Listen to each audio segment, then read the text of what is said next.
happened at Moon Pass. If it hadn't been for Ahern, not one of us would be back here at the fort tonight, miss. And that's gospel.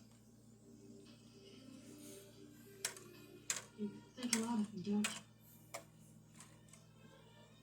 So do I. That's why, because you like him, you're trying to talk around what you're thinking. I'll have to ask him. I've got to know how he knew that ambush was there. No matter what happened or how it happened, he led you out of it. I've got to know. For them Sioux waiting there by appointment.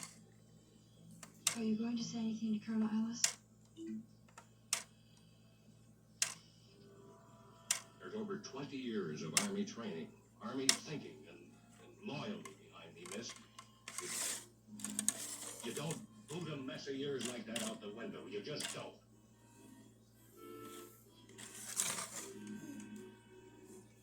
What's my bill, man? Okay. At least you'll talk to Jim first.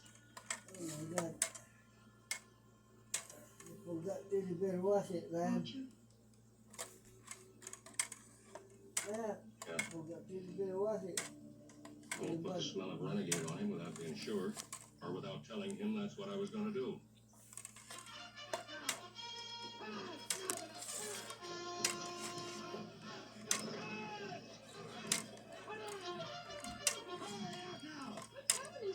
Out there, man. You better keep inside.